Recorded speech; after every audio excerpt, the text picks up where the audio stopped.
Rebirth of mysterious professor episode 4। फिदा हैरानी से अपनी फिजिकल वाले टीचर को देख रही थी।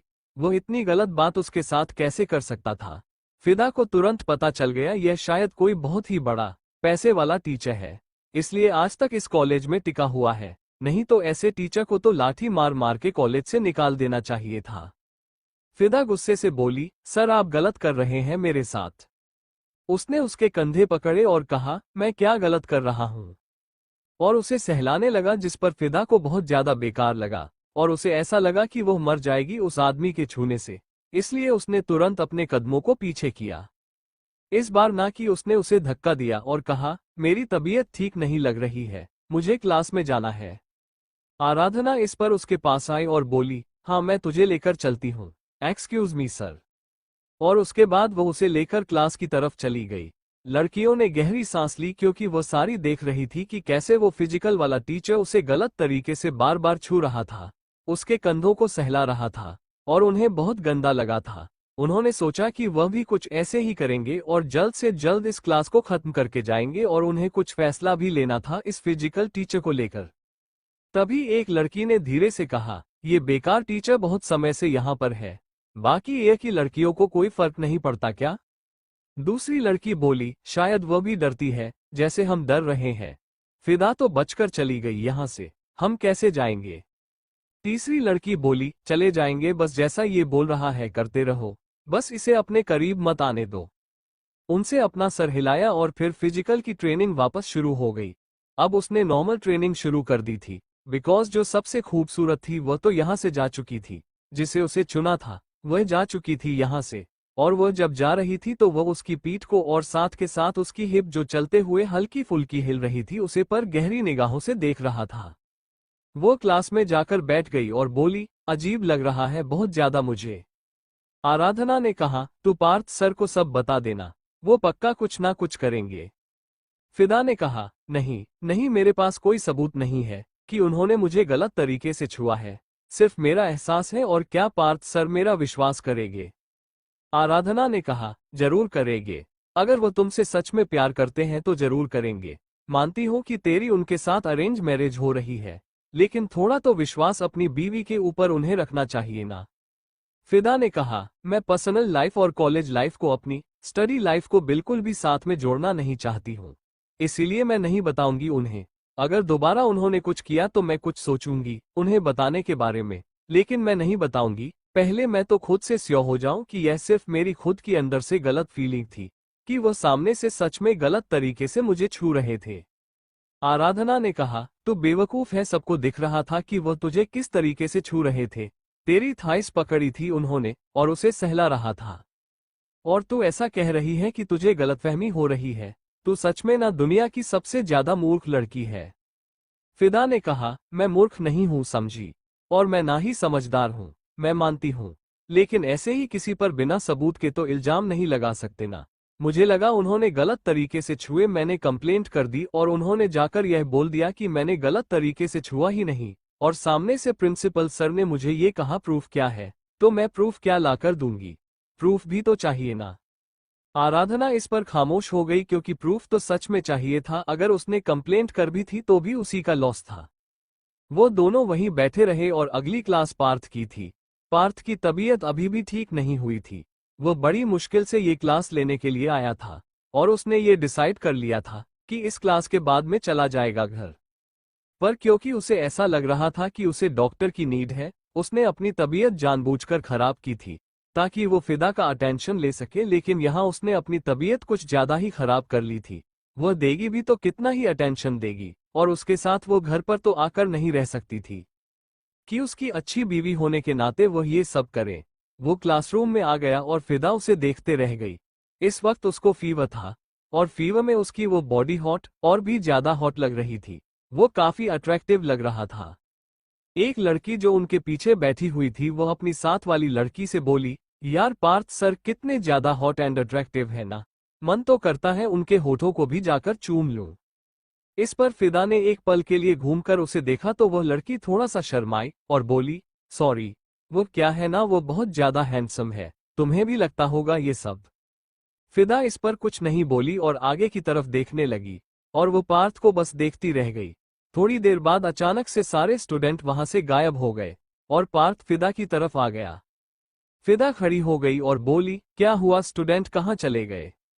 पार्थ ने उसकी कमर पर अपना हाथ रखा और उसे अपने करीब खींचा, जिस पर वह उसकी बाहों में बिल्कुल गिर गई।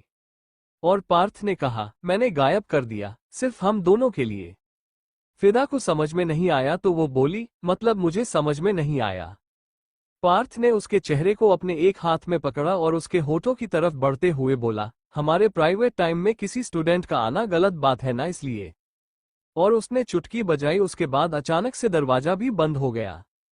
फिदा उसे देखकर हैरान हो गई और बोली, आपको मैजिक आता है? पार्थ ने कहा, तुम्हारे इस ब्यूटीफुल ड्रीम में मुझे मैजिक भी आता है, और मैं तुम्हारी इस ब्यूटीफुल ड्रीम में किससे आगे भी बढ़ सकता हूँ।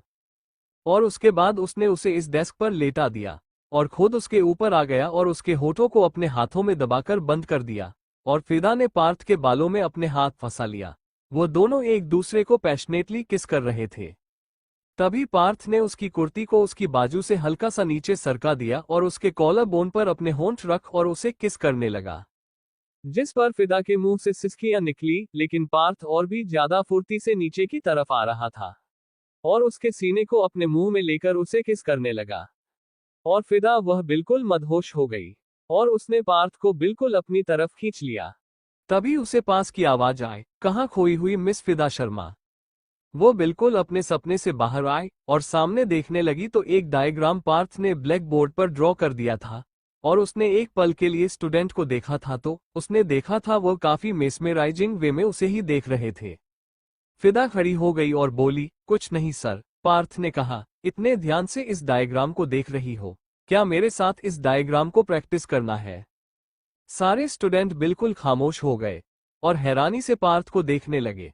फिदा को डायग्राम नहीं दिख रहा था पूरा, बिकॉज पार्थ बिल्कुल डायग्राम के सामने था। फिदा को नहीं दिख रहा था, इसलिए उसने अपना सर हाँ में हिला दिया और सारे स्टूडेंट को उस पर हंसी भी आई और कुछ लड़कियों को गुस्सा भी। वो कैसे अजीबोगरीब बात कर रही थी। पार्थ ने कहा, आर यू श्योर? फिदा को समझ में नहीं आया तो आराधना ने उसकी कुर्ती खींची और कहा, तेरा दिमाग खराब हो गया है, तू क्या बोल रही है? फिदा ने कहा, क्या हो गया? आराधना ने कहा, तेरा ध्यान कहाँ है, ध्यान से डायग्राम देख।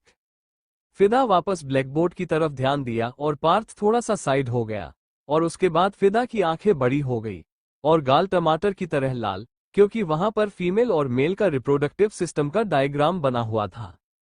और फिर पार्थ ने दोबारा कहा, प्रैक्टिस अभी भी करना है? फिदा ने अपना सरनामे हिलाया। पार्थ ने कहा, तो थोड़ी देर पहले क्यों बोल रही थी कि तुम्हें प्रैक्टिस करना है? मतलब तुम्हारा क्लास में ध्यान नहीं था और ना ही तुम्हें पता था कि ब्लैक बोर्ड पर कौन सा डायग्राम ड्रॉ हुआ है, तो सामने की तरफ देखो कौन सी दुनिया में खोई हुई थी। पार्थ की तबीयत बहुत खराब थी लेकिन फिर भी वो पढ़ रहा था और फिदा ये जानती थी, लेकिन इसमें भी उसे ये चीज याद रही कि उसे फिदा को डांटना जरूर है। एक दिन शायद उसका ऐसा नहीं जाएगा जिस दिन पार्थ डांटेगा नहीं। स्टूडेंट को लगा कि फिदा पार्थ की फेवरेट हो गई है। फिदा ने डांट के मामले में अपना सर झुक लिया। पार्थ ने कहा, can you draw it for me? फिदा और भी ज्यादा हैरान हो गई। वो मेल रिप्रोडक्टिव सिस्टम और फीमेल रिप्रोडक्टिव सिस्टम का डायग्राम उसे पूरी क्लास के सामने बनवा रहा था। अगर पेपर की बात होती तो अलग था, लेकिन वो ब्लैकबोर्ड की बात कर रहा था। फिदा को घबराहट होने लगी। उसको पहले ही ड्राइंग अच्छे से नहीं आती थी और दूसरी ब्लैक बोर्ड पर ऐसा डायग्राम बनवाने की बात कर रहा था जिसे देखकर ही सामने वाला शर्म से पानी पानी हो जाए। फिदा वहीं खड़ी रही तो पार्थ ने कहा, तुम खुद आओगी या फिर मैं अपने चरणों को तुम्हारे पास लेकर आऊंगा, तुम्हें पढ़कर यहाँ लेकर आऊं। फिदा अपने जगह से हट गई और धीरे धीरे अपने कदमों को उसकी तरफ बढ़ाने लगी और पार्थ ने वो पूरा का पूरा डायग्राम मिटा दिया और चौक उसे देते हुए बोला, ड्रॉ इट। और उसके बाद वो चेयर पर बैठ गया क्योंकि उसको अचानक से फिर से चक्कर से आने लगे थे। और वो ब्लैकबोर्ड को देखा तो रहा था, लेकिन उसका बार बार ध्यान फिदा पर जा रहा था और धीरे धीरे उसे सब कुछ धुंधला धुंधला दिखने लगा था। फिदा ने कहा, बहुत गंदे हैं आप। पार्थ ने कहा, अभी देखा नहीं है, शादी के बाद देखना। फिदा ब्लैकबोर्ड पर चौक को बार बार टक टक करके बजाई जा रही थी, क्योंकि उसे नहीं पता था कि डायग्राम कैसे बनाना है और ऊपर से वह डायग्राम बनाने का उसका मूड भी नहीं था। इतना बढ़िया डायग्राम वह नहीं बना सकती थी। माना कि वह डायग्राम पढ़ाई का एक हिस्सा था, लेकिन उसे वह नहीं बनना था। वह बार बार बस चौक को बजाई जा रही थी। ब्लैक बोर्ड पर जिस पर पार्थ खड़ा हुआ और उसके हाथ को अपने हाथ में लिया और कहा, मैं बताता हूँ। और उसके बाद उसने सबसे पहले मेल रिप्रोडक्टिव डायग्राम को फिदा के हाथों से बनवाया, जिसमें फिदा को शर्म से आ गई और उसने अपना चेहरा दूसरी तरफ किया। तो पार्थ ने कहा, जब अपने पति को देखोगे तो तब क्या करोगे? तब भी ऐसे अपनी नजर को दूसरी तरफ कर लोगी। पार्थ को बिल्कुल शर्म नहीं आई थी और उसने थोड़ा तेजी से कहा था, जिस पर हर किसी स्टूडेंट ने ये सुन लिया था। सबको हैरानी हुई थी कि पार्थ नेगी जैसा प्रोफेसर कभी ऐसी भी बातें कर सकता है। फिदा भी उसे हैरानी से देखने लगी। और फिर पार्थ ने कहा, फोकस। पार्थ ने उसके हाथों मेल रिप्रोडक्टिव का डायग्राम बनवा दिया और फिर फीमेल वाली पर आया। वो उसने आधा ही बनाया था, जो कि अभी समझने में थोड़ा सा मुश्किल था, क्योंकि उसने डायग्राम ही ऐसे डायरेक्शन से चुना था। तभी उसका सर अचानक से घूम गया। उसका हाथ फिदा के हाथ से छूट गया। फिदा हैरान हो गई और उसने मुड़कर पार्थ को देखा तो उसका सर चकरा रहा था। वह हैरान हो गई और पार्थ का सर अचानक से टेबल पर रखा गया और उसने दूसरा हाथ अपने सर पर रखा। स्टूडेंट भी हैरान हो गए और कुछ स्टूडेंट खड़े हो गए। पार्थ अचानक से घूमने लगा और वह नीचे जमीन पर गिर गया, जिस पर फिदा के मुंह से अनचाहे ही निकला, टाइगर। वो तुरंत नीचे बैठ गई और पार्थ का चेहरा अपनी गोद में लेते हुए बोली, सर उठिए। उसे समझ में नहीं आ रहा था कि पास ऐसे बेहोश कैसे हो गया। उसने उसका चेहरा छुआ तो पता चला कि अभी भी पार्थ की बॉडी खतरनाक बुखार से तप रही है। उसने गुस्से से कहा, जब बुखार था तो आए क्यों थे कॉलेज? समझ में नहीं आता है। उसके बाद उसने आराधना से कहा, तुम नक्श भैया को कॉल करो। इस वक्त फिदा बिल्कुल भूल गई थी कि वो कॉलेज में है, घर पर नहीं है, और वो बिल्कुल पार्थ के साथ ऐसे बिहेव कर रही थी जैसे कि वो उसकी सोलमेट हो। क्लास में सब हैरान थे। वो स्टूडेंट आगे आ गए थे और पार्थ को उठाने की कोशिश कर रहे थे। आराधना ने तुरंत अपने ससुराल कॉल कर दिया और नक्श को बता दिया। नक्श इस वक्त कंपनी में था, लेकिन जब उसे पता चला कि पार्थ अचानक से बेहोश हो गया है तो वह घबरा गया और उसने कहा, डोंट वरी आराधना, तुम फिदा को संभालो, वो पक्का रो रही होगी। उसने ये जैसे ही सुना उसने सामने देखा फिदा सच में रोने लगी थी। उसकी आंखों से आंसू आने लगे और वो बोली, मेरी वजह से हुआ ये सब कुछ, सिर्फ मेरी वजह से। आराधना ने अपना माथा पीट लिया और फिर बोली, आप प्लीज जल्दी से आ जाइए। उसके बाद वो फिदा के पास गई है, उसे संभालने लगी। नक्श जल्दी से कंपनी से चला गया कॉलेज जाने के लिए। पार्थ बेहोश हो गया था और फिदा की गोद में उसका सर था। वो रोने लगी थी और बोली, मेरी वजह से बार बार आपकी तबीयत खराब हो रही है। सारे स्टूडेंट ने जब ये सुना तो वो हैरान हो गए और एक ने पूछा, तुम्हारी वजह से कैसे सर की तबीयत खराब हो सकती है? आराधना ने इस पर बात को संभालते हुए कहा, मतलब ये कि फिदा बहुत परेशान करती है ना सर को, इसीलिए उसे ऐसा लग रहा है कि उसकी वजह से तबीयत खराब हो गई है। उसके बाद उसने फिदा से कहा, फिदा कुछ भी मत बोलो।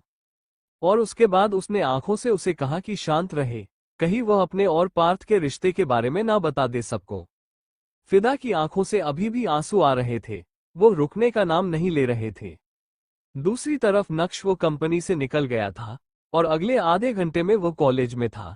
वो फटाफट उस क्लास की तरफ गया जिस क्लास में इस वक्त पार्थ का लेक्चर लगता था। वो अंदर आया और पार्थ की तरफ आया। उसने फिदा को रोते हुए देखा और कहा, फिदा टेंशन मत लो, ये होश में आ जाएगा। उसके बाद उसने कुछ बॉयज के साथ मिलकर उसे उठाया और उसे उसके स्टाफ रूम की तरफ ले गया, लेकिन वो स्टाफ रूम में नहीं गए। स्टाफ रूम के बगल में एक रूम था, उसमें गए। फिदा उसको रूम देखकर हैरान हो गई, क्योंकि यह वही कमरा था जिस कमरे में वह नशे की हालत में पार्थ के साथ अंदर आई थी। उसे अंदर लेटाया गया और फिर थोड़ी देर में प्रिंसिपल भी वहां आ गए थे, क्योंकि नक्श ने बता दिया था और उन पर बहुत गुस्सा किया था। नक्श ने डॉक्टर को बुला लिया था। प्रिंसिपल ने कहा कि वो स्कूल की डिस्पेंसरी से कुछ मेडिसिन ले आएगा, लेकिन नक्श ने मना कर दिया और कहा, जानते हैं आपकी कॉलेज का डिस्पेंसरी कैसा है और कैसा नहीं है। थोड़ी देर में डॉक्टर आ गया और उसने पार्थ को चेक करना शुरू किया। फिदा भी वही थी और कुछ स्टूडेंट्स भी वही थे, लेकिन जितना ज्यादा परेशान फिदा हो रही थी, शायद कोई नहीं हो रहा था। इतना परेशान कि वो सिर्फ एक तक पार्थ के बेहोश चेहरे को देख रही थी, जो कि पीला पड़ चुका था और अभी भी उसे ठंड लग रही थी। बेहोशी की हालत में भी डॉक्टर ने कहा, ज्यादा कुछ नहीं, शायद काम कर स्ट्रेस ले लिया उन्होंने, और शायद कल की बारिश में भीगे हैं। फीता ने इस पर कहा, हाँ भीगे हैं। सब इस पर फिदा को देखने लगे। उसे कैसे पता चला कि वह भीगे हैं? डॉक्टर को नहीं पता था कि फिदा पार्थ क्या लगती है। उन्होंने फिदा से कहा, प्लीज आप इनका अच्छे से ध्यान रखें और उन्हें टाइम टू टाइम दवाई दीजिए और अच्छे से केयर कीजिए और कोशिश करें कि ठंडी चीजों से ये दूर रहे। नक्श ने कहा, thank you so much doctor, but कोई ऐसी दवाई जिससे जल्दी ठीक हो जाए। डॉक्टर ने कहा, दवाई तो मैंने लिख दी, अगर आप चाहते हैं तो एक इंजेक्शन लगा सकता हूं मैं, पर उससे ज्यादा कुछ नहीं कर सकता, वरना इनकी तबीयत पर गलत असर पड़ेगा। नक्श ने कहा, ठीक है लगा दीजिए। डॉक्टर ने उसे एक इंजेक्शन लगा दिया। फिदा ने अपनी आंखों को बंद किया और दूसरी तरफ देख लिया, क्योंकि उसे इंजेक्शन से बहुत डर लगता था। पार्थ की शर्ट को निकाला गया था इंजेक्शन लगाने के लिए, जिस पर पार्थ का वो टाइगर वाला टैटू बहुत सारे स्टूडेंट के सामने आ गया था। 3-4 लड़कियां और 3-4 लड़के वहां आए थे, जिनमें से फिदा, आराधना के अलावा 3 लड़के थे और एक लड़की थी। और वो लड़की उन दोनों से बोली, क्या मस्कुलर बॉडी है यार सर की, मैं तो फ्लैट हो गई, काश यह मुझसे प्यार करे। आराधना इस पर गुस्से से उसे देखने लगी और बोली, भूल गई कॉलेज में क्या बात चल रही है, सर की शादी फिक्स हो गई है किसी के साथ, और उसके बावजूद तुम ऐसी ऐसी बातें करोगी सर के बारे में, मैं कंप्लेंट कर दूंगी। उस लड़की ने कहा, मन में ही तो कह रही हूँ, कौन सा सर के सामने जाकर कह रही हूँ, इतना हाइपर क्यों हो रही हो, जैसे तुम उनके होने वाली भाभी हो। आराधना ने कहा, बीवी कहते हैं उसे। लड़की ने कहा, लेकिन तुम्हारी टोन भाभी जैसी थी। आराधना इस पर कुछ नहीं बोली, क्योंकि वो सच में पार्थ की होने वाली भाभी ही तो थी। स्टूडेंट और प्रोफेसर से देवर और भाभी बनने वाले थे। आराधना को काफी अजीब लग रहा था। उसने धीरे से फिदा से कहा, यार कितना अजीब रिलेशन है, अभी तक मैं पार्थ सर की स्टूडेंट हूँ, एक हफ्ते बाद में उनकी भाभी बन जाऊंगी और वह मेरे पर छुएंगे, कितना अजीब लगेगा। फिदा ने कहा, उनकी तबीयत खराब है और तुझे शादी की पड़ी है। आराधना इस पर शांत हो गई और फिर नक्श ने स्टूडेंट्स को कहा कि वह अपनी अपनी क्लास में जाए। वो सारे वहां से जाने लगे। फिदा और आराधना भी जाने लगे, लेकिन वो दोनों लास्ट में थे। इसीलिए नक्श ने कहा, आराधना। आराधना और फिदा दोनों रुक गए। नक्श उसके पास आया और बोला, सॉरी वो पार्थ की वजह से मैं तुम्हारे बारे में पूछना भूल गया, कैसी हो? आराधना ने मुस्कुराते हुए कहा, अच्छी हूँ, आप बताइए। नक्श ने कहा, मैं तो अच्छा हूँ। वैसे फिदा क्या तुम रुक सकती हो यहाँ पर? फिदा हैरान हो गई। उसने कहा, पर मेरी क्लास है। नक्श ने कहा, कोई बात नहीं, पार्थ से बोलकर मैं तुम्हारी नोट्स प्रिपेयर करवा दूंगा तुम्हारे। आई थिंक तुम ही उसे संभाल सकती हो।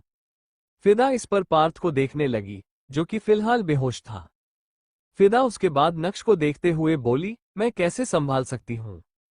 नक्श ने कहा, तुम होने वाली बीवी हो उसकी, और तुम दोनों की शादी बहुत जल्दबाजी में फिक्स हुई है।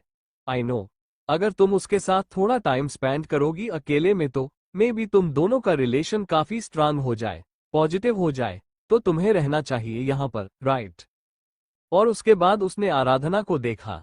वो समझ रही थी नक्श की बात। वो शायद चाहता था कि उन दोनों के बीच में प्यार भरे, इसलिए उसने कहा, हाँ नक्श बिल्कुल सही कह रहे हैं, तुझे यहाँ रुकना चाहिए, और तू ना एक काम कर, आज ना सर के घर चली जाना और वहीं रुक जाना।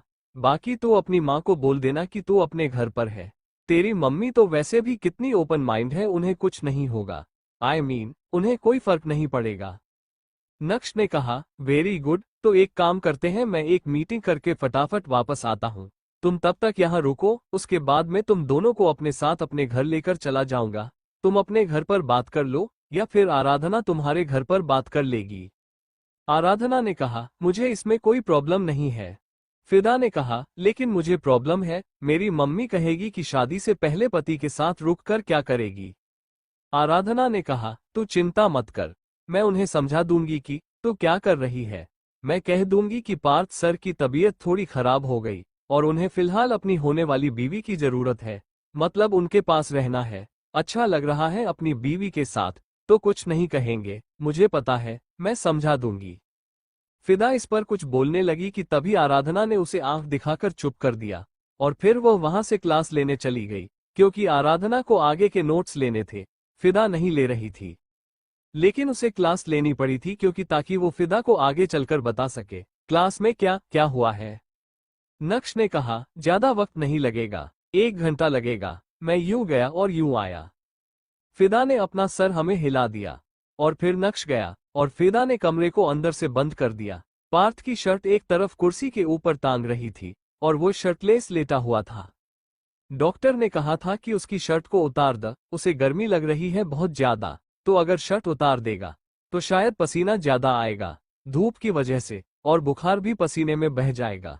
फिदा उसके पास आकर बैठ के और उसे देखकर वापस रोने लगी क्योंकि उसकी वजह से उसकी तबीयत खराब हुई थी। उसने पार्थ का हाथ अपने दोनों हाथों में लिया और कहा, मेरी वजह से आपकी तबीयत खराब हो गई, मेरी वजह से। अगर मैं आपको बारिश में भीगने के लिए नहीं कहती तो आपकी तबीयत भी खराब नहीं होती। सब कुछ मेरा फॉल्ट है। आप मुझे पनिशमेंट देना, जब आप उठ जाओगे तो आप जो पनिशमेंट दोगे मैं ले लूंगी। मम्मी कहती है कि अपने होने वाले पति को या फिर अपने पति को कभी भी परेशान नहीं करना चाहिए, लेकिन मैं कितना ज्यादा परेशान कर दिया आपको। I am not a good child and also I am not a good wife. वो थोड़ा सा बेड की तरफ झुक गई और उसके पास आकर बैठ गई। धीरे धीरे दवाई में अपना असर करना शुरू कर दिया था और पार्थ का बुखार पसीने में बह जा रहा था। उसका बुखार ठीक हो रहा था और उसकी तबीयत ठीक हो रही थी।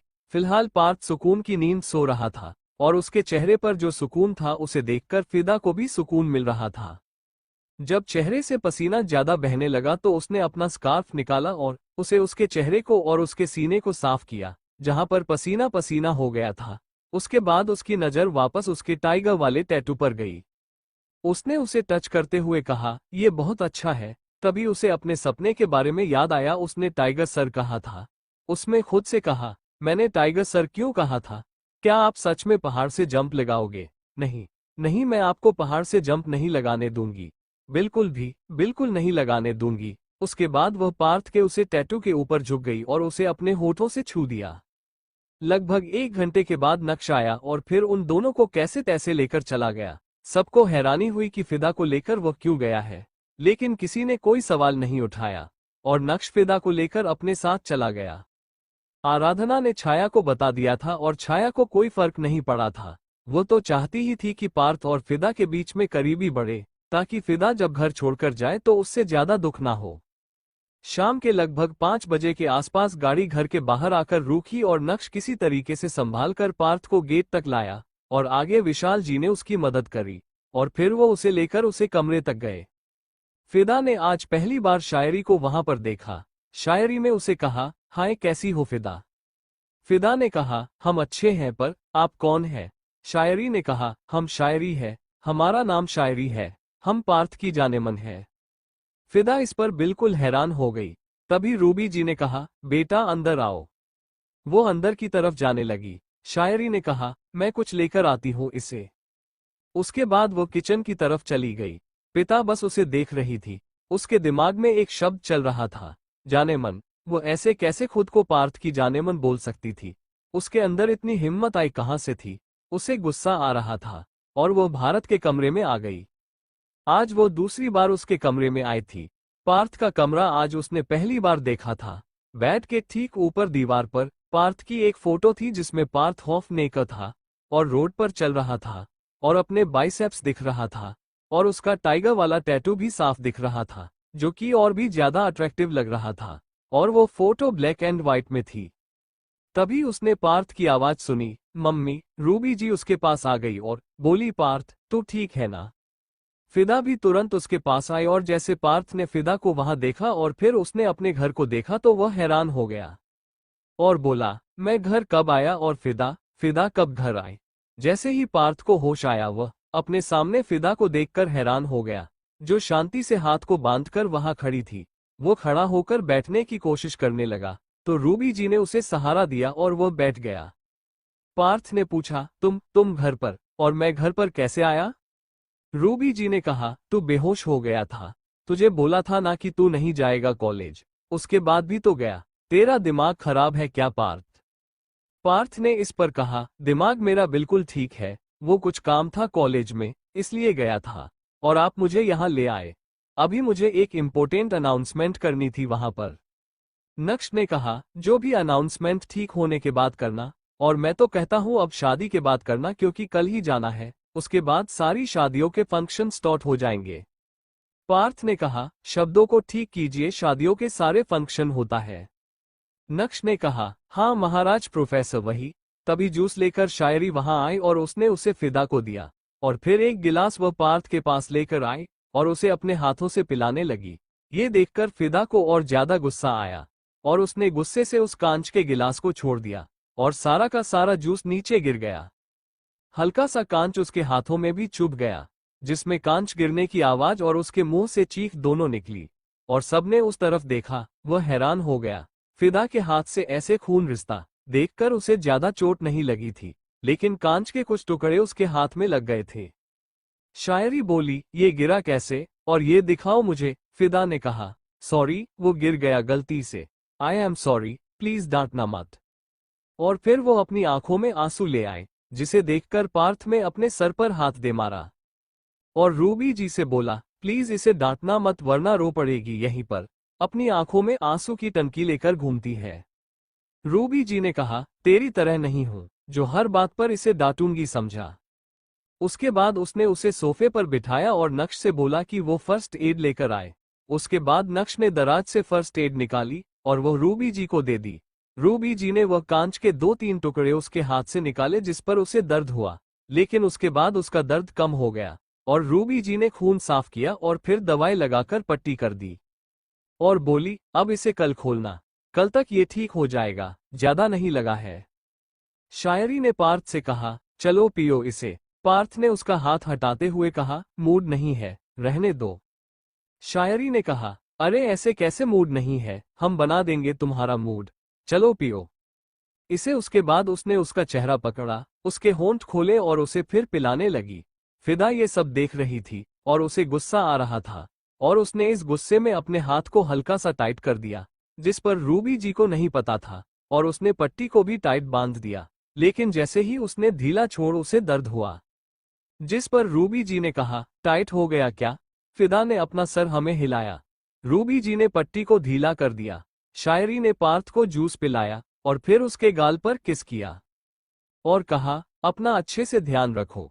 पार्थ ने अपना सर हाँ में हिलाया और फिर वो वहां से चली गई। फिदा को बहुत ज्यादा गुस्सा आ रहा था। कोई लड़की आई और उसके गाल पर किस करके चली गई। फिदा को लग रहा था कि पार्थ का सर फोड़ दे या फिर वहां से चली जाए, क्योंकि वह ये सब तो नहीं देख सकती थी, और क्यों नहीं देख पा रही थी इस बारे में उसे फिलहाल नहीं पता था। जो प्यार की खलियान उसके दिल में फूट रहे थे और बना रहे थे, अभी तक उसे बात का एहसास से ठीक से हुआ नहीं था। शायद कुछ वक्त लगना था, लेकिन शायद ज्यादा भी नहीं लगा था। सब वहां से चले गए। आखिर में रूबी जी ने कहा, अगर तुम चाहो तो यहाँ रुक सकती हो। फिदा ने कहा, नहीं बस अब यह उठ गए हैं तो मैं घर चली जाती हूँ। उसके बाद वह जाने लगी तो पार्थ ने कहा, रुको। फिदा रुक गई और रूबी जी वहां से चली गई।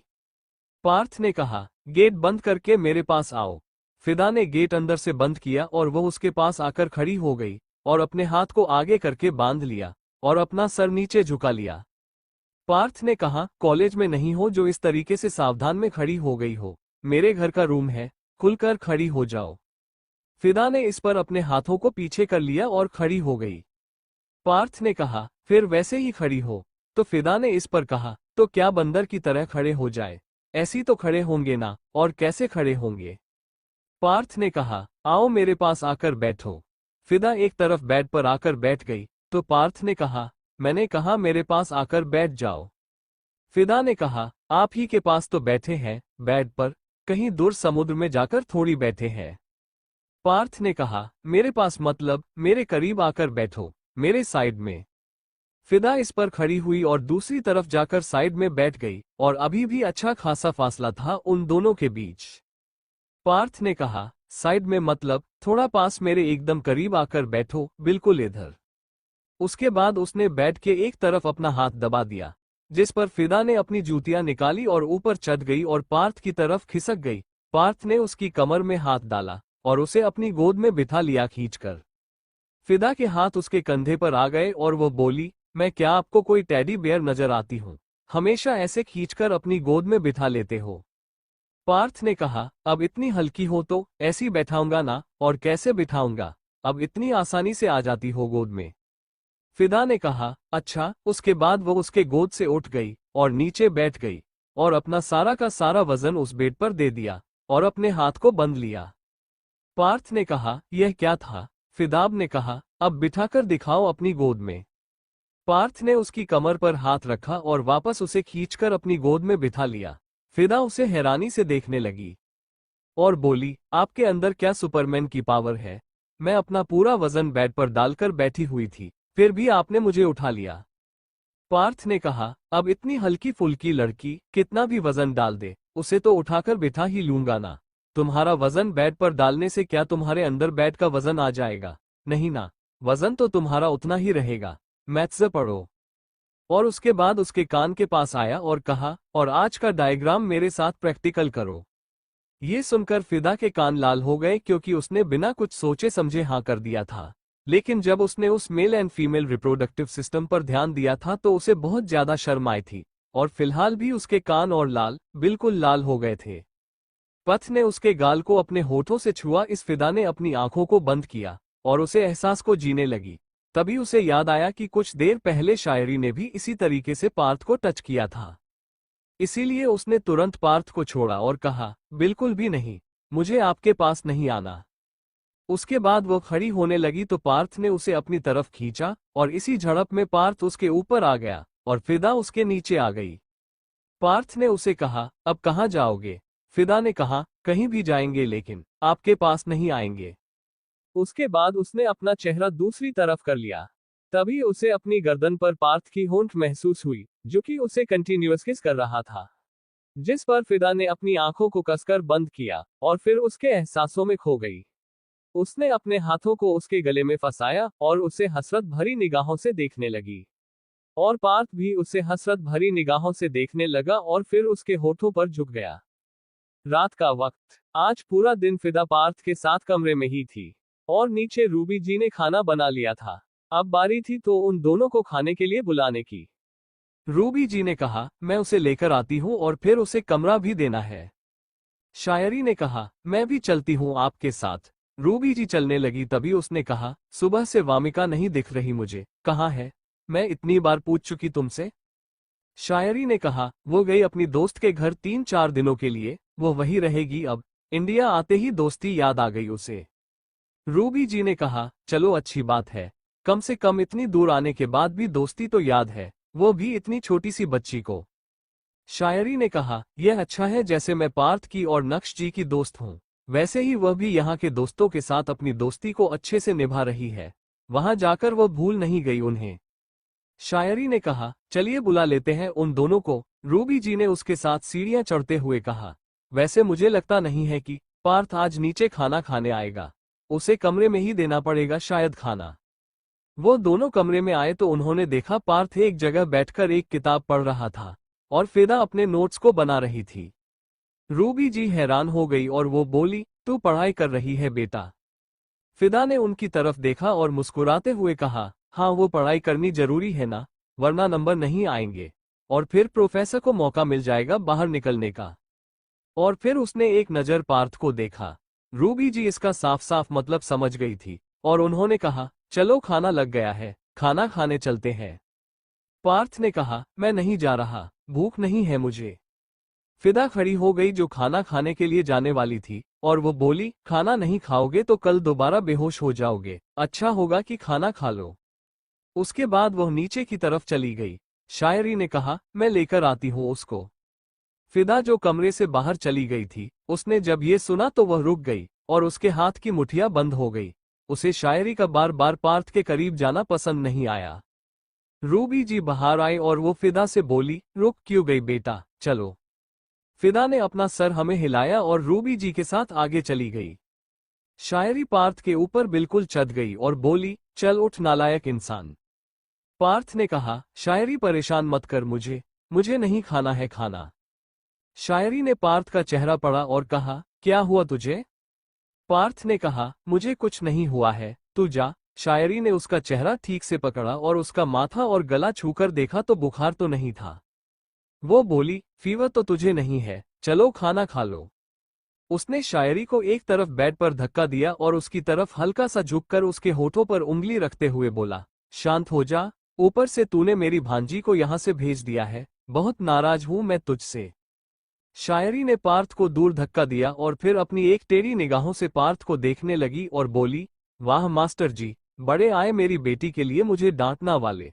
अब समझी, वह हमेशा बोलती है कि मुझे मामू के साथ रहना है, लेकिन उसके लिए मामू मामू नहीं, ये शैतान मामू है, शैतान मामू। एक बार उसके साथ जाकर सामने से खेला। वो बेचारी सामने से आकर बोलती है, मामू मेरे साथ गेम खेल लो, तब खेलते हो, वरना सामने से तो कभी नहीं बोलते तुम। उसे अपने दोस्तों के घर जाना था, चली गई। पार्थ ने कहा, बाद में नहीं भेज सकती थी। शायरी ने कहा, अच्छा हुआ चली गई। शॉपिंग पर जाना है कल हम सबको, नाक में दम कर देती हमारे, आ जाएगी आराम से, चिंता मत करो। तब तक अपनी वाली के साथ बिजी हो जाओ तुम थोड़ा सा, और अब चलो।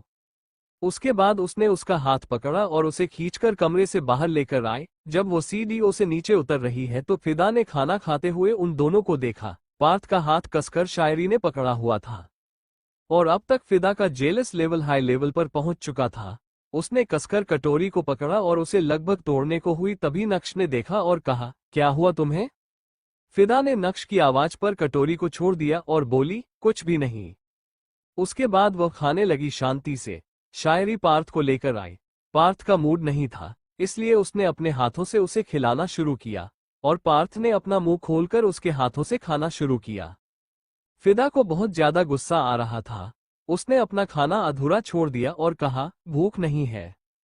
रूबी जी ने कहा, बेटा अन्न का अनादर नहीं करते, पूरा खत्म करो, भले ही दोबारा मत लेना, पर इसे खत्म करो, एक रोटी बच गई है।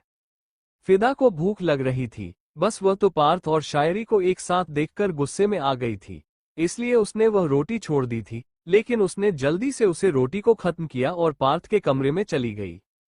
लेकिन तभी उसने रास्ते में ही बोला, मेरा कमरा कौन सा है आंटी जी? रूबी जी ने कहा, पहले तो मम्मी जी बोलना शुरू कर दो, दूसरा मैं बता दूंगी, अभी जाओ पार्थ के कमरे में। फिदा वहां से पास के कमरे के अंदर चली गई। थोड़ी देर में पार्थ भी अपने कमरे में वापस आ गया। उसने देखा फिदा वापस अपने नोटिस में लग गई है तो उसने उसे अपनी गोद में उठाया और कहा, बस बहुत हो गया। फिदा में खुद को पार्थ की बाहों से आजाद करते हुए कहा, छोड़िए मुझे, और कल मुझे ना जल्दी से मेरे घर छोड़कर आ जाना। पार्थ इस पर हैरानी से उसे देखा और कहा, क्यों क्यों छोड़कर आना? भूल गई ना शादी है हमारी? तुम अभी यहीं रहोगी, इसी कमरे में? और उसके बाद उसने उसे बेड पर पटका और खुद भी उसके ऊपर आ गया और कहा, मुझे फीवर है, अपने पति को ठीक करो। जैसे ही फिदा कमरे में आए और स्टडी टेबल की तरफ बढ़ने लगी, पार्थ उसके पीछे पीछे आया और उसे अपनी गोद में उठाकर बेड की तरफ लेकर आया और उसे बेड पर पटक दिया और खुद उसके ऊपर आया गया। फिदा उठकर जाने लगी। पार्थ ने कहा, किधर जा रही थी? पिता ने कहा, पढ़ाई करने। पार्थ उसकी कमर पर हाथ रखा और कहा, तुम्हारा पति यहाँ बुखार से तप रहा है और तुम्हें पढ़ाई करनी है। अपने पति को ठीक करो पहले। और उसके बाद वो उसके उन फड़फड़ाते हुए होठों को देखने लगा। जिस पर फिदा बोली, सोचना भी मत, मुझे करना ही नहीं आपके साथ कुछ भी। ऐसा मन तो करता है शादी तोड़ दूं। फिदा इस वक्त अच्छी खासी जेलस हो रही थी शायरी से। पार्थ ने कहा, अचानक क्या हो गया तुम्हें? फिदा ने कहा, कुछ नहीं हुआ है मुझे, छोड़िए। और उसके बाद वह उसे दूर करने लगी तो पार्थ ने उसके पैरों को ऊपर किया और खुद उसके ऊपर अच्छे से आया और बोला, छोड़ने के लिए शादी नहीं करनी है, तुम्हें हमेशा हमेशा के लिए अपनी बाहों में कैद करने के लिए शादी करनी है, ताकि मुझे सुकून मिले और तुम्हें मोहब्बत मिले। और तुमने आज फिर अपनी जुल्फों को खोल के रखा है, इन्हें बांध के रखा करो। तुम्हारी यह जुल्फें मुझे कितना इरिटेट करती है और कितना अट्रैक्ट करती है, तुम्हें मालूम नहीं है क्या? मैंने बोला था ना कि इन्हें बांध के रखा करो। तुम्हारी इन जुल्फों को सुनने का मन करता है। फिदा ने कहा, आप साइको हो क्या जो आपको जुल्फे सुनने का मन करेगा? पार्थ ने उसे इंटेंस नजरों से देखते हुए कहा, साइको बनने में देर नहीं लगेगी। अच्छा शब्द है, साइको। और उसके बाद वो उसके होठों की तरफ बढ़ने लगा तो फिदा ने अपना चेहरा वापस दूसरी तरफ किया और कहा, गलत बात, वैसे भी मुझे अपने कमरे में जाना है, मुझे आंटी से पूछना है कि मेरा कमरा कौन। तभी पार्थ ने उसका चेहरा अपनी तरफ किया और उसके शब्दों को अपने होठों से रोक लिया और उसे किस करते हुए ही बोला, भूल जाओ कि तुम्हें कोई और कमरा मिलेगा। इस घर में तुम्हें यही कमरा मिलेगा और तुम्हें इसी कमरे में रहना होगा। फिदा उसे देख रही थी और फिर पार्थ ने अपने होठों को उसके होठों पर चलाना शुरू कर दिया। पार्थ की किस की वजह से वह सारा गुस्सा, सारी जलन सब भूल गई और उसने अपनी आंखों को बंद किया और खुद की भी लिप्स की मूवमेंट को शुरू किया और पार्थ के पीठ पर अपने हाथ लेकर गई और उन्हें अपने नाखूनों से खरोचने लगी। पार्थ इस पर उसके होठों से दूर हुआ और कहा, शर्ट के ऊपर खरोचने से कोई प्यार नहीं होता और ना ही एग्रेसिव होता है बंदा, बेटा होगा कि इसे निकाल देता हूं। फिदा ने कहा, नहीं, लेकिन पार्थ ने नहीं सुना और उसने अपनी शर्ट के बटन को खोलना शुरू किया और फिर उसे निकालकर एक तरफ किया और वापस फिदा की तरफ झुक गया। फिदा हैरानी से उसे देख रही थी, उसकी वो मस्कुलर बॉडी उसके सामने आ गई थी। वो टैटू जो कि पार्थ को रिप्रेजेंट करता था, उसका गला सूखने लगा पार्थ को इस तरीके से देखकर, क्योंकि पार्थ काफी हैंडसम, अट्रैक्टिव और हॉट लग रहा था। पार्थ की इस करीबी को महसूस करके फिदा को पसीने आने लगे, जिस पर उसकी पसीने की एक बूंद को पार्थ ने अपने हाथ में लिया और उसे देखते हुए बोला, क्या मैं सच में इतना हॉट हूं कि तुम्हें पसीना आने लगा, जबकि कमरे में ऐसी अच्छे से चल रहा है। फिदा ने इस पर अपनी नजरों को दीवार के ऊपर किया जहां पर ऐसी चल रहा था और उसका टेम्परेचर था 16 डिग्री और ऐसे में किसी को पसीना आना मतलब, भाई मामला बहुत गड़बड़ है। फिदा ने कहा, अभी मैं क्या करूं जो मेरा पति इतना हैंडसम और हॉट है, ऐसा लगता है कि आग से बाहर आया है जस्ट अभी अभी। पार्थ उसके गले को अपने हाथों से टच करते हुए और उसे सहलाते हुए बोला, आग से खेल कर आया हूं, आग से बाहर नहीं आया हूं। तुम्हें यह मेरा टैटू नजर आ रहा है ना? फिदा ने उसके टैटू को देखा तो पार्थ ने अपना टैटू उसके सामने कर दिया और पिता ने उसे टच किया और कहा, आपकी तरह है अट्रैक्टिव। पार्थ ने कहा, हॉट नहीं है, देखो कितना हॉट टैटू बनवाया मैंने अपने हाथों पर, और तुम एक दिन इसे निकालने की बात कर रही थी। वैसे मैं सोच रहा हूं कि अगर मेरी बीवी को पसंद नहीं आ रहा है तो निकलवा देता हूं। फिदा ने तुरंत कहा, बिल्कुल भी नहीं, इसे मत निकलना, ये बहुत अच्छा लगता है आपके ऊपर। और फिर फिदा शांत हो गई। पार्थ ने कहा, तो तुम तो मुझसे दूर भागती हो और अगर तुम्हें ही मुझ पर इतना अच्छा लगता है तो अब से मैं तुम्हारे सामने हमेशा शर्ट लेस रहूंगा, कपड़े पहनूंगा ही नहीं कभी। फिदा ने इस पर कहा, अच्छा, बेशर्म कहीं के, ऐसा कौन कहता है किसी को? पार्थ ने कहा, एक पति अपनी बीवी से कह सकता है, और मैं कह रहा हूं। फिदा ने कहा, हम आपकी बीवी बने नहीं है अभी तक। पार्थ ने कहा, दिन ही कितने रह गए हैं बीवी बनने के लिए, वैसे तुमने मुझे कुछ कहा था जब मैं बेहोश हो रहा था। फिदा को नहीं याद आया तो उसने कहा, हमने क्या कहा था? पार्थ ने कहा, टाइगर सर, याद करो तुमने मुझे टाइगर सर बुलाया था और तुमने नशे की हालत में भी मुझे कहा था कि तुम मुझे टाइगर सर बुलाओगी। तो किस दिन का वेट कर रही हो शादी का? पर मैं नहीं चाहता कि मैं शादी का वेट करूं, शो कॉल मी टाइगर सर। फिदा ने कहा, नहीं, हम पार्थ सर ही बुलाएंगे। पार्थ ने कहा, पर मुझे ये बिल्कुल अच्छा नहीं लगता, इसलिए तुम मुझे टाइगर सर ही बुलाओगी। कॉलेज में मत बुलाना, पर कॉलेज में जब हम अकेले में हो और एक दूसरे के करीब हो, घर में हो, तब टाइगर सर बुला सकती हो। You can call me tiger also. फिदा ने कहा, तोबा तोबा, मेरे मुंह से तो निकलने से रहा बिना सर के आपका नाम, सर तो निकलेगा। पार्थ ने कहा, तभी तो कह रहा हूं टाइगर सर बुलाना, अच्छा लगेगा मुझे। फिदा ने कहा, तो आप मुझे क्या बुलाएंगे? पार्थ ने उसके गाल को छूते हुए कहा, जिस पर फिदा बिल्कुल कांप गई और अपनी आंखों को बंद कर लिया और उसके चेहरे पर हल्की सी मुस्कान आ गई। इतना यूनिक और अच्छा नाम दिया है भगवान और तुम्हारे माता पिता ने तुम्हें, फिदा, और कोई भूल ही नहीं सकता। वैसे मैंने देखा है बहुत सारे लोग अपनी गर्लफ्रेंड को, फेयोसे को, अपनी वाइफ को नाम देते हैं, जैसे कि बेबी डॉल, बाबी गर्ल, पता नहीं क्या क्या, पर मैं नहीं दूंगा क्योंकि मुझे तुम्हारा ये नाम बहुत अच्छा लगता है फिदा, और इसी फिदा पर फिदा हुआ हूं मैं। तो इतने प्यारे नाम को बिगाड़ कर मैं कुछ और क्यों बोलूं? नहीं बोलना, और कहानियों में होंगे, इस कहानी में लड़की का नाम सिर्फ फिदा होगा, उसे कोई पेट नाम नहीं दिया जाएगा। फिदा को धीरे धीरे शर्म आ रही थी और पार्थ उसने अपने होठों को उसके कॉलर बोन पर रख दिया जो कि उसकी कुर्ती से बाहर की तरफ हल्का हल्का झांक रहे थे। यही नीचे आज फिर से आइसक्रीम खाने का प्लान बना था, लेकिन इस बार यह प्लान शायरी ने बनाया था। उसने सोचा कि वो फिदा को लेकर जाएंगे और कोई अच्छी सी आइसक्रीम खाएंगे और फिर वापस आकर सो जाएंगे शांति से। शायरी ने कहा कि मैं लेकर आती हूँ दोनों को, उसके बाद ऊपर की तरफ चल पड़ी। और यहाँ पार्थ लगभग फिदा को खाने पर दौड़ पड़ा था और यहाँ पर शायरी उसके कमरे की तरफ आ गई थी, लेकिन जैसे ही उसने अंदर का नजारा देखा उसमें शर्म से अपनी आंखों को बंद किया, उन पर हाथ रखा। और दूसरी तरफ हो गई और धीरे से बोली, शर्म नाम की चीज तो इस पार्थ नेगी के अंदर बचपन से ही नहीं है। यह नहीं कि दरवाजा बंद कर ले। उसके बाद उसने हल्के से अपना हाथ बढ़ाया और दरवाजे को खुद से बंद किया और वहां से नीचे की तरफ आ गई। जब रूबी जी ने उसे अकेले देखा तो उन्होंने पूछा, अकेली क्यों आए हो? पार्थ और फिदा कहाँ है? शायरी ने कहा, बिजी है दोनों। रूबी जी ने कहा, बिजी है और उन्हें फ्री करने के लिए तो हम लेकर जा रहे थे। मैं बुलाने जाती हूँ उन्हें। शायरी ने उन्हें तुरंत पकड़ लिया और कहा, अरे नहीं नहीं, आप जानती नहीं है कि वह कौन सा बिजी है। रूबी जी ने कहा, कौन सा बिजी है? शायरी ने कहा, वह वाला। शायरी की बात सुनकर रूबी जी ने कहा, कौन से वाला? नक्श तुरंत समझ गया और कहा, उनके लिए हम ले आएंगे, हम चलकर खाते हैं। चलिए पापा। उसके बाद वो चारों वहां से चले गए और रूबी जी को रास्ते में समझ आया कि एग्जैक्टली शायरी के कहने का मतलब क्या था और उसके गाल टमाटर की तरह लाल हो गए और कहा, मेरा लड़का बेशर्म नहीं है, अव्वल दर्जे का बेशर्म है। समझ में नहीं आता है कि कौन है मेरा असली बेटा, जो कॉलेज में पढ़ाता है वह, या जो घर में रहता है।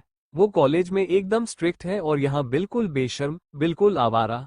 लोग आवारगी घर के बाहर करते हैं, ये घर के अंदर करता है। आइटम पैदा हुआ है मेरे घर पर, आइटम। शायरी को हंसी आ गई और उसने कहा, कोई बात नहीं, सुधार देगी उसकी वाली उसे।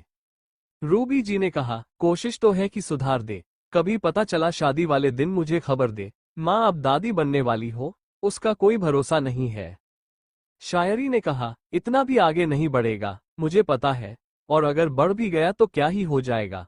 वैसे भी उसी के साथ तो शादी कर रहा है, और आजकल की दुनिया बहुत ज्यादा फॉरवर्ड है। आजकल तो लिविंग रिलेशनशिप में रहते हैं, बच्चे भी पैदा कर लेते हैं, बच्चे बड़े बड़े हो जाते तब जाकर शादी करते हैं।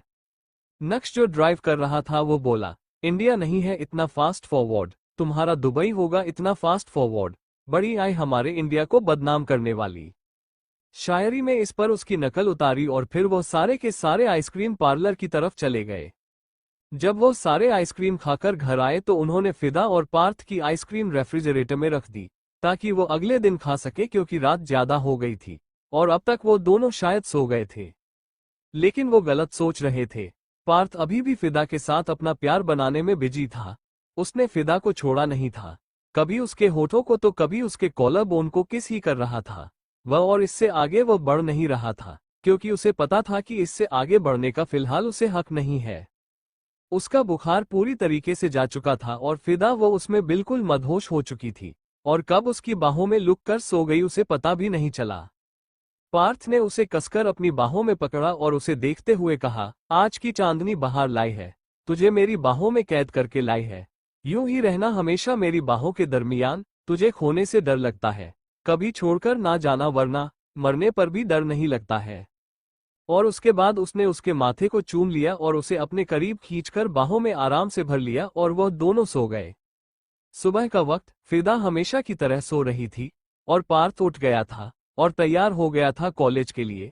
आज उसका जाना जरूरी था क्योंकि कल से शादी की सारी तैयारियां शुरू होने वाली थी। आज उन सबको शॉपिंग के लिए भी जाना था और अगले दिन उन दोनों की एंगेजमेंट थी। उसने तैयार होते हुए आईने से फिदा को देखा, जो कि पर हाथ को फैलाकर आराम से उस बिस्तर को पूरा घिरे हुए सो रही थी और उसका एक हाथ तो बेड से नीचे लटक रहा था और उड़ने वाली चादर भी आधे से ज्यादा नीचे गिरी हुई थी। उसे हंसी आ रही थी अपनी होने वाली बीवी पर, वो इस तरीके से सोती है, उसे आज पहली बार पता चला। वो मुड़ गया और उसे देखते हुए बोला, लगता है अपना डेरा कहीं और बसना पड़ेगा, वरना ये तो हमें सोने देने से रही। पर ऐसे कैसे हम आपकी बाहों को छोड़ दे, इतनी मुश्किल से हमें आपकी बाहें मिली है और आप हमें ऐसे तड़पाएंगे, ऐसा तो हम होने देने से रहे। उसके बाद वो उसके पास गया और बैठ गया और प्यार से उसके सर को सहलाते हुए बोला, फिदा उठो, कॉलेज जाना है। तभी उसे याद आया कि फिदा के कपड़े तो यहाँ है ही नहीं, तो पहनकर क्या जाएगी। तभी कमरे में रूबी जी आई और बोली, वो अपनी बीवी को उठा रहा है। पार्थ ने कहा, क्या करे, कुंभकर्ण बीवी मिली है। रूबी जी ने इस पर कहा, खबरदार, जो इसे कुंभकर्ण कहा तो उसकी ब्यूटी स्लिप है, क्यों खराब करनी, सोने दे उसे। और यह मैं इसके लिए कुछ कपड़े लेकर आई हूं, इसे पहन देना। उसके बाद वो वहां से चली गई। पार्थ ने देखा तो पिंक कलर का अनारकली सूट था जिस पर दुपट्टा था, काफी सुंदर था वो सूट। पार्थ ने उसके सर पर हाथ रखा और कहा, फिदा उठो। फिदा ने ब्लैंकेट को अपने ऊपर खींचा और चेहरे पर रख लिया, तो पार्थ उसकी तरफ झुका और उसके होंठ पर अपने होंठ रखे और उसे टच करने लगा, जिस पर एक पल आया जब उसे सांस लेने में तकलीफ हुई। और फिदा ने पार्थ को जोर से धक्का दिया, जिस पर वह सीधा बेड से नीचे लुढ़क गया, क्योंकि पार्थ जिस चीज के लिए रेडी नहीं था, और हैरानी से उसे देखने लगा। और फिदा गहरी गहरी सांस लेने लगी। कैद सुनकर ही रूह कांप जाए, क्योंकि इंसान पिंजरों से आजाद खुले आसमान में उड़ने वाले पंछी की तरह है, जो अपने पंख खोल कहीं भी जा सकता है, अपनी जिंदगी खुलकर जी सकता है। लेकिन यहाँ कैद मतलब है दिल को मिलने वाला 1000 गुना सुकून, वो सुकून जो पनखुड़ी अवस्थी की जिंदगी में शायद नहीं था, जबकि वो खुलकर जिंदगी जीती थी। पनखुड़ी अवस्थी अनाथ आलिया में पली बड़ी, पर उस लड़के ने जैसी उसकी आजादी छीन ली, उसे वो खुला आसमां घुटन देने लगा। उसे उस लड़के के कैद में जाना था, और आक्रोश सिंह रायवंश के आने से जैसे जिंदगी तो बदली, लेकिन मिला दिल का सुकून। खुशी खुशी हुई पनखुड़ी आक्रोश की बाहों में कैद, लेकिन क्यों? फिदा ने अनजाने में पार्थ को नीचे गिरा दिया था, और पार्थ हैरानी से उसे देख रहा था। और फिदा ने कहा, दिमाग खराब हो गया है क्या आपका? ऐसी कौन करता है? अगर मैं मर जाती तो शादी किस करते? पार्थ ने इस पर खड़े होते हुए कहा, तुम्हारे साथ ही करता। और तुम मरती क्यों? किस करने से कोई मरता है क्या? फिदा ने कहा, अरे ऐसे मेरे होठों को दबाया, बिल्कुल सांस लेना भूल गई। अगर पता होता कि किस करने वाले हो तो मैं खुद को प्रिपेयर करती। अचानक से ऐसे मेरे ऊपर टूट पड़ोगे तो मैं कैसे? तभी पार्थ उसके पास आया और उसके होठों को अपने हाथों से धका और बोला, आदत लगा लो बीवी जी, क्योंकि अब हर दिन होना है, क्योंकि ज्यादा दिन नहीं बचे हैं शादी में। फिदा इस पर गुस्से से देखने लगी, और फिर पार्थ उससे दूर हुआ और बोला, चलो तैयार हो जाओ।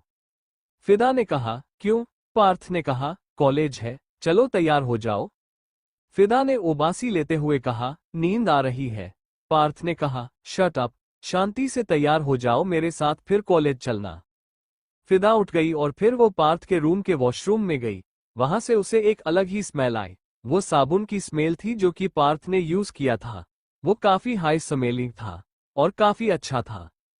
वहां नहाई और फिर तैयार होकर नीचे आई और पार्थ के साथ चली गई। पहली क्लास उसकी नॉर्मल गई, सेकंड क्लास भी उसकी नॉर्मल गई, लेकिन थर्ड क्लास के लिए उसे डर लग रहा था, क्योंकि थर्ड क्लास फिजिकल की थी और उसे डर लग रहा था कि कहीं कल की तरह आज भी कुछ ना हो जाए। और उसका डर सही निकला, आज भी वही हुआ। आज भी उन्हें बाहर लेकर जाया गया और उन्हें बोला गया कि वो गेम खेले। आज लकीली फिदा ने लॉन्ग अनारकली गाउन पहना था, इसलिए उसका सारा शरीर अच्छे से ढका हुआ था, क्योंकि वह हल्का सा लूज आ गया था उसे। और उसने खुशी मनाई थी कि वो उसे थोड़ा सा लूज आ गया था। उसकी बॉडी का फिगर अच्छे से नजर नहीं आ रहा था। आज फिर से उन्हें ट्रेनिंग के लिए बुलाया गया था और आज वो आराधना को पकड़ चुका था। आराधना को अच्छा नहीं लग रहा था, इसलिए उसने सर दर्द का बहाना किया और चली गई। अब वापस उसे फिजिकल वाले टीचर, जिनका नाम सुमित था, उसकी नजर फिदा पर गई। उसने अपने मन में कहा, जिस्म छुपाने से क्या मैं तुम्हें देखा नहीं सकता? जरूर देख सकता हूँ जाने मन। और तू तो सबसे ज्यादा काम ले पूरी क्लास में, तुझे तो अपना बना कर रहूंगा। उसके बाद वो दूर हुआ और कहा, 3 दिन बाद टेस्ट है, सबको आना है और टेस्ट अच्छे से देना है। जो फेल हुआ मतलब एग्जाम में नहीं बैठेगा। सारे स्टूडेंट हैरान हो गए। उसने ज्यादा कुछ पढ़ाया नहीं और टेस्ट की बात कर ली, और अगर नहीं दिया या अच्छे से नंबर नहीं लेकर आए तो एग्जाम में नहीं बैठे देगा। यह क्या बात हुई थी? सभी स्टूडेंट्स को टेंशन होने लगी थी। फिदा और आराधना कॉलेज के बाद सीधा शॉपिंग के लिए चले गए थे और उन्होंने अपने लिए लहंगे पसंद किए थे। फिदा की माँ भी आई थी और आराधना की माँ आई थी, बाकी उनके घर से कोई नहीं आया था, और उन्होंने अलग अलग तरीके के लहंगे उन दोनों के लिए पसंद किए थे। अगले दिन एंगेजमेंट थी और अगले दिन से वो दोनों कॉलेज नहीं जाने वाली थी। बहुत ही ज्यादा स्पेशल और डिफरेंट दिन था दोनों के लिए, लेकिन अब फिदा का दिमाग सारा का सारा फिजिकल वाले टीचर सुमित पर था, क्योंकि जिस दिन टेस्ट था उसी दिन आराधना और उसका हल्दी वाला टाइम था, और वो दोनों ऐसे कैसे दो जगह पर एक साथ मौजूद हो सकती है। फिदा इस वक्त भारत के साथ फोन पर बात कर रही थी और उसे सुमित की बात याद आ गई और उसने कहा, आपसे एक हेल्प चाहिए थी। पार्थ जो इस वक्त नोट्स बना रहा था वो बोला, चलो बोलो। फिदा ने कहा, सुमित सर है ना फिजिकल वाले, वो हमारा टेस्ट लेंगे और हमारी उस दिन हल्दी है। अब एक ही टाइम पर हम 2 जगह तो नहीं प्रेजेंट हो सकते। अभी हल्दी ज्यादा इंपॉर्टेंट है टेस्ट से, तो आप कुछ। पार्थ ने कहा, डोंट वरी, मैं बात कर लूंगा, कुछ नहीं करेंगे वो तुम्हें और नहीं आराधना को। तुम्हारा रिपीट टेस्ट हो जाएगा। फिदा के चेहरे पर मुस्कान आ गई। पार्थ ने कहा, वैसे कल की सगाई के लिए रेडी हो? फिदा ने कहा, ऑफ कोर्स हूँ, जरूर हूँ। पार्थ ने कहा, बिल्कुल, बिकॉज अगर नहीं हुई तो मैं तुम्हें उठा कर ले आऊंगा, because my intention are not good for you. फिदा इस पर बोली, आई नो। पार्थ ने कहा, तैयार रहना कल के लिए और अपनी उंगली को तैयार रखना मेरी बनाई हुई अंगूठी के लिए। पिता ने कंफ्यूजन ने कहा, आपकी बनाई अंगूठी के लिए मतलब? पार्थ ने कहा, कल पता चल जाएगा, सरप्राइज है। उसके बाद उसने फोन काट दिया और पार्थ की सरप्राइज वाली बात ने फिदा की नींद उड़ा दी थी। उसे नहीं पता था कि क्या सरप्राइज है। उसने कहा, हीरे की अंगूठी है या सोने की अंगूठी है, यह अंगूठी ही नहीं है, पता नहीं क्या है। उसने सारी रात करवट इधर से उधर बदलने में लगा दी पर उसे नींद नहीं आई बिल्कुल भी। अगले दिन मेकअप आर्टिस्ट आ गई थी उनके घर पर और वह दोनों तैयार हो रही थी। राजस्थान के सबसे बड़े मैरिज हॉल में उनकी शादी होने वाली थी और इस मैरिज हॉल में उनकी सगाई थी। बाकी सारे रस्में घर पर होने वाली थी और फिलहाल वो दोनों काफी खुश थी। पिता ने इस वक्त एक पिंक कलर का लहंगा पहना हुआ था और आराधना ने थोड़ा सा डिफरेंट पर ब्लू कलर का लहंगा पहना हुआ था और वह दोनों काफी खुश थी। आराधना ने अपने बालों की चोटियां बनाई हुई थी और उसे पर स्टोन्स लगे हुए थे और फिदा ने अपने बालों को खुला छोड़ा हुआ था। उसे अपने खुले बालों को देखकर पार्थ की बात याद आ गई। अपने बालों को बांध कर रखा करो, तुम्हारी यह खुले बाल ना मुझे अट्रैक्ट करते हैं, मैं खो जाता हूं इनमें। फिदा ने कहा, आज तो मैं चाहती हूं कि आप खो जाओ। और उसके बाद वो अपने पेरेंट्स के साथ मैरिज हॉल के लिए निकल गई। उसके पेरेंट्स तो सामने से गए लेकिन फिदा को लेकर दूसरी तरफ से गए क्योंकि उसकी एंट्री आगे से होनी थी। पार्थ वहां था और कुछ टीचर्स भी वहां थे और उन कॉलेज के टीचर्स को फाइनली फिदा और पार्थ के बारे में पता चलना था। लेकिन पार्थ ने सख्त कहा था कि कोई भी इस बारे में कॉलेज में चर्चा नहीं करेगा कि उसकी होने वाली वाइफ कौन है। और वो टीचर्स बहुत ही ज्यादा भरोसेमंद थे पार्थ के और उन्हें ही बुलाया गया था। फालतू में पार्थ ने कॉलेज की भीड़ को यहाँ इकट्ठा नहीं किया था और ना ही कॉलेज के किसी दोस्त को फिदा और आराधना ने बुलाया था और ना ही उन्हें पता था कि ऐसा कुछ होने वाला है। पार्थ ने क्रीम कलर का शेरवानी सूट पहना हुआ था जिसमें वह कातिलाना हैंडसम लग रहा था। सौम्या टीचर भी आई थी। वो पार्थ के पास आई और बोली, पता नहीं था कि ऐसा भी कुछ होगा, हमें लगा कि हमारे हाथ में आपका नाम की अंगूठी होगी। पार्थ ने सामने की तरफ देखते हुए कहा, सपना बहुत अच्छा देख लेती है आप सौम्या जी, लेकिन सपना है टूटना तो है ही।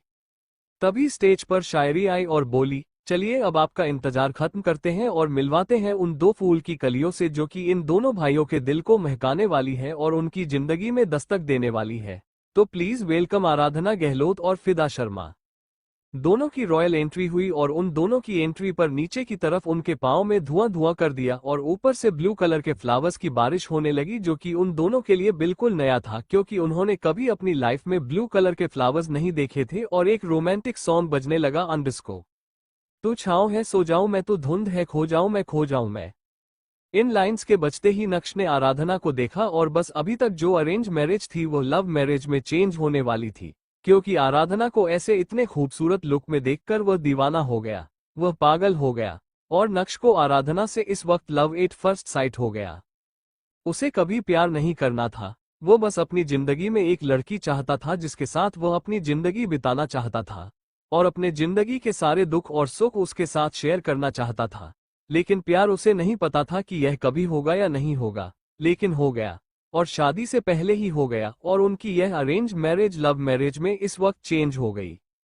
वो काफी मदहोशी भरे आलम में उसे देख रहा था और उसने अपने दिल पर हाथ रखा और उसे हल्का सहलाया। पार्थ ने कहा, कंट्रोल ब्रो कंट्रोल, तेरी आवारगी बन जाऊं मैं, तुझे दिल की जुबां समझाऊं मैं। और इस लाइन पर फिदा के ऊपर से बादल धीरे धीरे हटने लगे और वह भी सबके सामने आई और पार्थ उसे देखने लगा तो नक्श ने उसके सीने को सहलाते हुए कहा, कंट्रोल। पार्थ ने उसका हाथ हटाया और कहा, मेरा कंट्रोल नेचर बहुत अच्छा है। नक्श ने कहा, दिखता है बहुत अच्छा है, मैंने तो अपनी वाली को छुआ भी नहीं, तू तो खा गया अपनी वाली को। सौम्य ज्यादा दूर नहीं थी उन दोनों से और उसने जब फिदा को देखा तो वह हैरान हो गई। उसने आराधना को कभी नहीं देखा था इसीलिए उसने ज्यादा रिएक्ट नहीं किया, लेकिन जब उसने फिदा को देखा तो हैरान हो गई और वह धीरे से बोली, ये तो वही स्टूडेंट। पार्थ ने कहा, यह मेरी स्टूडेंट है, मेरी वाइफ है। सौम्या हैरानी से उसे देखने लगी और उसे लगा कि उसने कितनी बड़ी गलती कर दी थी। उसे लड़की को बुरा बोलकर। यह पार्थ नेगी की होने वाली बीवी थी और है। तू छाँव है सो जाऊं मैं, तू धुंध है खो जाऊं मैं, तू वो नशा जो सर चढ़े तो आसमानों में उड़ जाऊं मैं। एम। इस लाइन पर दोनों भाई उन दोनों की तरफ बढ़ गए और अपना हाथ एक साथ आगे बढ़ाया और उन दोनों ने एक साथ अपना हाथ उन दोनों के हाथ में रखा और फिर वो दोनों उन्हें लेकर स्टेज के ऊपर चढ़ गए। सब ने तालियां बजाई और एक ने कहा, रूबी जी आपने किस्मत पाई है, एक साथ दोनों बेटों की शादी कमाल है। और दोनों बेटियां दिखने में काफी खूबसूरत और संस्कारी लगती है। रूबी जी ने कहा, संस्कार का तो पता नहीं लेकिन हाँ मेरी बेटियां हैं बहुत खूबसूरत और अच्छी। अपनी बेटियों को जरा बचा कर रखे, खूबसूरत में और समझदारी में मात दे सकती है। तेरा ये इश्क मेरा फितूर, तू जो भी कहे बन जाऊं मैं, छाया है यूं तेरा सुरूर। जिस रंग कहे रंग जाऊं मैं, तेरे नशे में हूं मैं चूर। जिस जोग कहे रम जाऊं मैं। तेरा ये इश्क मेरा फितूर, तू जो भी कहे बन जाऊं मैं, बन जाऊं मैं। फिदा ने इस लाइन पर पार्थ को देखा और पैथ में उसे अपनी तरफ किया और उसके माथे को प्यार से चूम लिया। और फिदा के चेहरे पर मुस्कान आ गई। उसके लिए आज भी यह मैरिज अरेंज मैरिज थी। उसे पूरी तरीके से अभी भी प्यार नहीं हुआ था, लेकिन शायद वो पल दूर नहीं था जब प्यार होने वाला था। उसे अट्रैक्शन हो चुकी थी। पार्थ से उसे क्रश हो गया था उस पर। और पार्थ सब जानता था और उसे यकीन था कि पार्थ मंडप से नहीं उठेगा, उसे प्यार हो जाएगा। और पार्थ को भी यकीन था कि शादी से पहले उसे प्यार हो जाएगा, क्योंकि पार्थ आज भी अपने उस बात पर अमल था, अगर उसे शादी से पहले प्यार नहीं हुआ तो वह मंडप पर नहीं आएगा। ये इश्क की बारिश हुई, मुझको तेरी ख्वाहिश हुई, लगता है आज की बेपनाह मोहब्बत की एक नुमाइश हुई। नक्श ने भी पार्थ की तरह आराधना के माथे पर प्यार से चूम लिया और फिर उसके सर को आराम से सहलाया और सबके सामने हाथ जोड़ लिए। उन दोनों को सीट पर बिठाया गया और पार्थ और फिदा भी एक जगह कर बैठ गए। सारे भी अपने चेयर्स पर आकर बैठ गए और उन दोनों को देखने लगे। ये इश्क की बारिश हुई, मुझको तेरी ख्वाहिश हुई, लगता है आज की बेपनाह मोहब्बत की एक नुमाइश हुई। ये इश्क की बारिश हुई, मुझको तेरी ख्वाहिश हुई, लगता है आज की बेपनाह मोहब्बत की एक नुमाइश हुई। पंडित जी ने थोड़ी सी आरती करी और उसके बाद दोनों जोड़ों को अंगूठियां दे दी और कहा, पहले लड़के लड़कियों को अंगूठी पहनाएंगे और फिर लड़कियां लड़कों को अंगूठी पहनाएंगे। पार्थ ने अपनी अंगूठी निकाली और फिदा वो अंगूठी को देखकर हैरान हो गई, क्योंकि वह कोई मामूली अंगूठी नहीं थी बल्कि एक डिफरेंट हीरे की अंगूठी थी।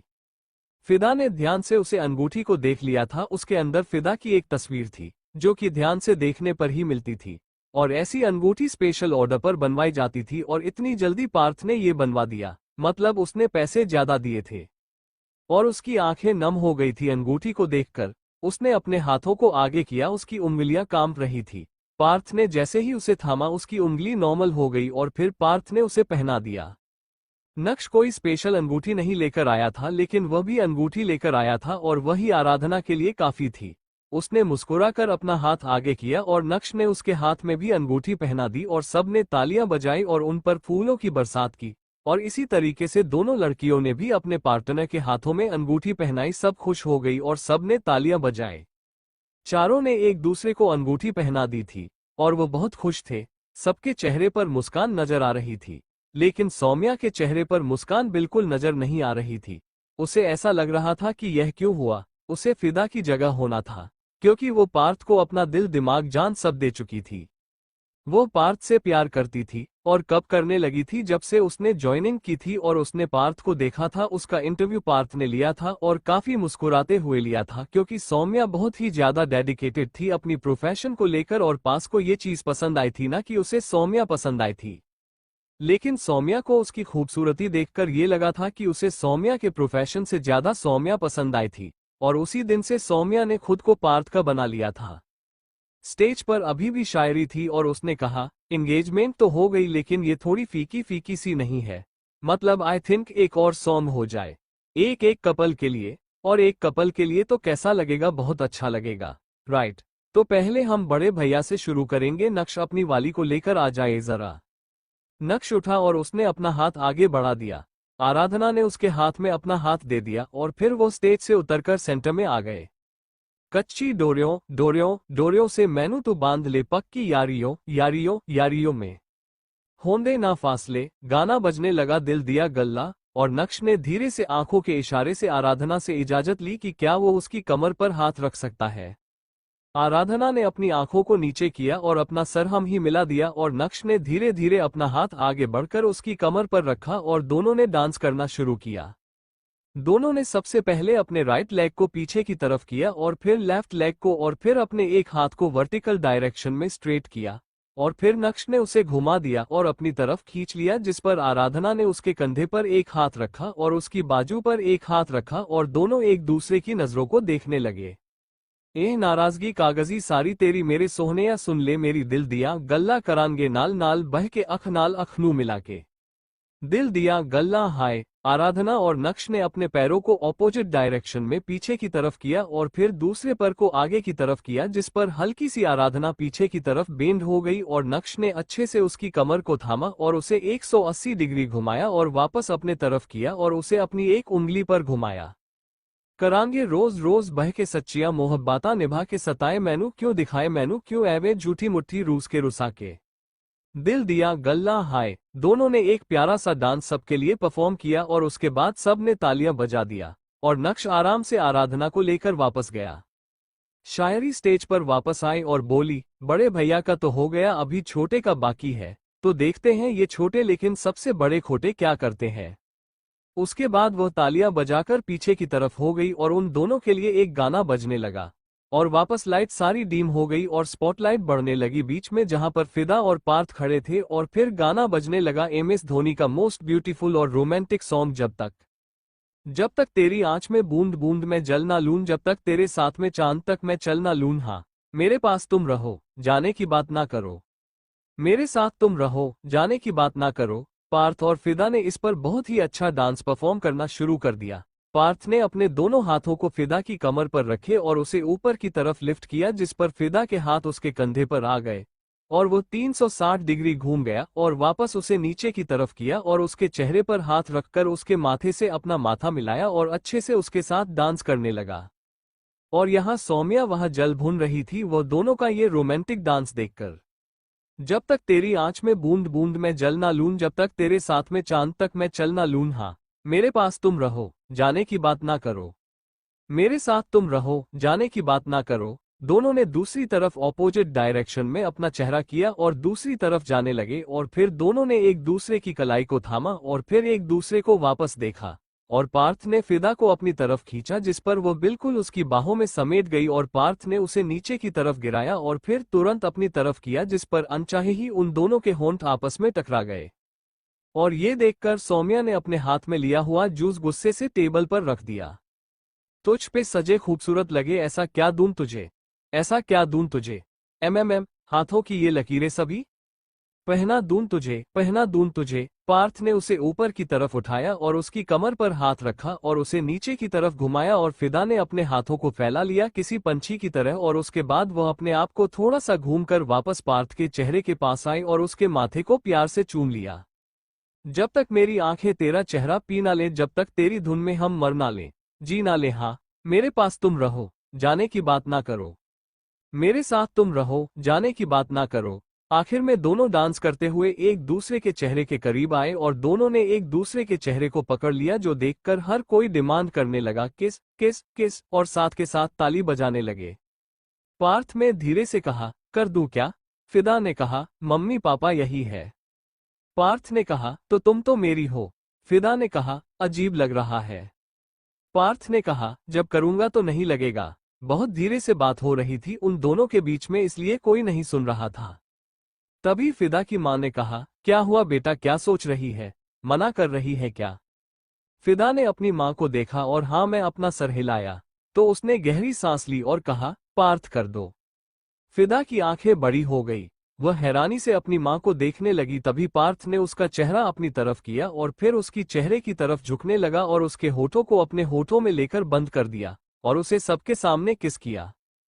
सौम्या की आंखें तो जैसे बाहर निकलने को हो गई थी और पार्थ का फिर शिद्दत से फिदा के होठों को चूम रहा था और कुछ टाइम बाद फिदा ने भी उसकी किस में उसे रिस्पांस देना शुरू किया। आराधना ये देख रही थी, दोनों को देखकर ऐसा लग ही नहीं रहा था कि पहली बार किस कर रहे हैं, और उसने अपने मन में कहा, अच्छा बच्चों, तो मतलब तो पहले किस कर चुकी है इस आदमी को, I mean मेरे पार्थ सर को। बहुत बेकार है, इतना प्यार करने वाला पति मिल रहा है तुझे। उसके बाद उसने ध्यान से नक्श को देखा जो कि अभी भी उसे छूने में इसकी इजाजत देता था। उसे अच्छा तो लगता था लेकिन उसे लगा कि इतना भी नहीं पुराने जमाने की तरह बिहेव करना चाहिए। लेकिन उनकी अरेंज मैरिज थी। भले ही दुनिया के लिए पार्थ और फिदा की अरेंज मैरिज हो रही थी लेकिन एक तरीके से उन दोनों की लव मैरिज ही हो रही थी।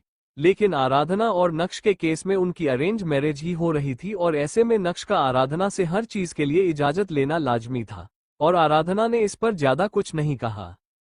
तभी शायरी आई और बोली, चलो भाई इनका तो किस हो गया, अभी देखते हैं कि हमारे बड़े भैया करेंगे या नहीं करेंगे। नक्श ने तुरंत मना कर दिया। तभी रूबी जी ने कहा, जब छोटा भाई इतना आगे है तू तो कर दे। नक्श ने अपना कर नामे हिला दिया। तभी आराधना ने उसके हाथ पर अपना हाथ रखा और इशारे से कहा कि वो कर सकता है। नक्श से खड़ा किया और स्टेज पर ही रहा और फिर उसके चेहरे को पकड़ा लेकिन वो उसके होठों की तरफ बढ़ नहीं रहा था। उसने उसके माथे को प्यार से चूम लिया, जिस पर आराधना को गुस्सा आया लेकिन उसने ज्यादा कुछ नहीं कहा। उसने मन में कहा, क्या भगवान जी इतना उन रोमांटिक हस्बैंड दे रहे हो आप मुझे, पता नहीं सुहागरात के वक्त क्या होगा। कभी किया ना, कहीं ये ना कहे आ जाओ बहन सो जाते हैं। तभी वो अपने मन में बोली, तौबा तौबा तौबा, बहन क्यों बोलेगा, पत्नी हूं मैं इसकी, यह बोलेगा आओ बीवी जी सो जाते हैं। मुझे यह नहीं करना, मुझे अपनी सुहागरात बहुत अच्छे से सेलिब्रेट करनी है। भगवान जी कुछ अच्छे से दिमाग डाल दो मेरे होने वाले पति के अंदर। थोड़ी देर में कैटरिंग शुरू हो चुका था और सब खाने लगे थे। शाम का वक्त धीरे धीरे ढलने लगा था और रात आसमान में चढ़ने लगी थी।